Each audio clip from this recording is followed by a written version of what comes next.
อนหนึ่งค่ะยิ่งคุยสังคมเลยสวัสดีค่ะวันนี้เรามาทำพุดดิ้งเค้ก DIY ของเราชอบเลย What นะเป็นวิธีทำด้วย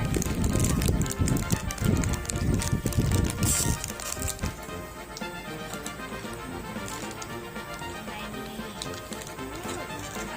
มีถาดแล้วก็มีเป็นตัวพุดดิ้งเค้ก มีหลุมด้วยเป็นหลุม เป็นหลุ วาง ม มิดเหรอ แล้วข้างในมีนี่เป็นเม็ด อ๋อคล้ายๆลูกอมอ่ะนะ เป็นเม็ดคล้ายๆ M&M อะไรพว มี ก ช้อน นี้ ด้วย แล้วก็มีช้อนหนึ่งค่ะ ถ้วยของเรา อัน เป็ นี้ น ก็ รูป นี่ก็น่าจะเหมือนกัน ถ้วยของเราเป็นรูปนี่ โบ ของที่คือตัวเหมือนกันแต่ละอย่าง อันนี้ก็เหมือนกันเอามือลูกกวาด รูปกว่า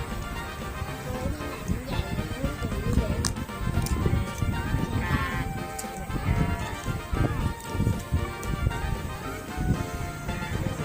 เดี๋ยวเรามาแกะใส่เลย เขียนได้แล้วนี่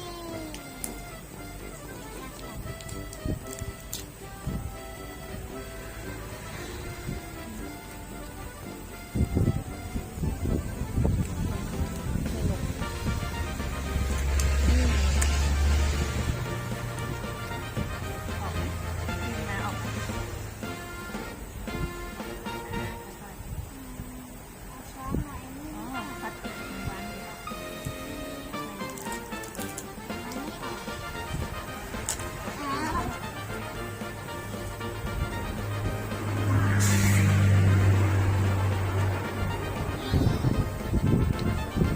แล้วเราก็มาเอาใส่ตามช่องนี้นะนี่สีนี้นะ แต่มีบางอันแตกด้วย อ่ะนี่ค่ะเราใส่ตามช่องเลย เป็นเรียงเป็นเรนโบว์สวยๆลึก แต่นี่เตะ อันนี้ใส่มือดีเลย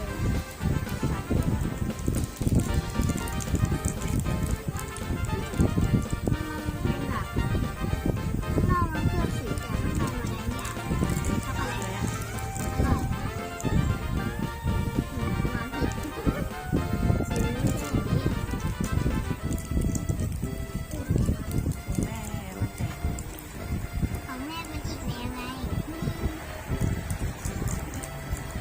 อันนี้สีดำหรือเปล่าสี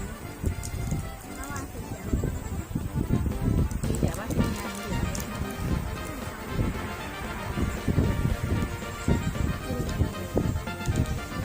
ะลายแล้วสักพักสีมันจะละลายไหมมีอะสีมันลืมละลายเอาเป็นสีแดงๆสีเขียว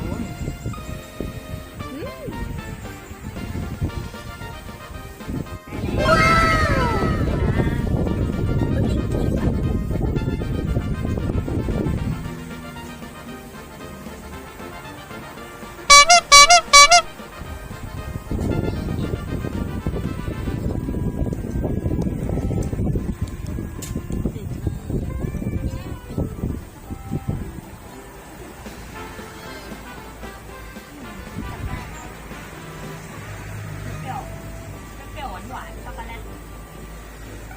หวานช็อกโกแลต เปรี้ยวๆหวานๆช็อกโกแลต จะหวานช็อกโกแลตหน่อย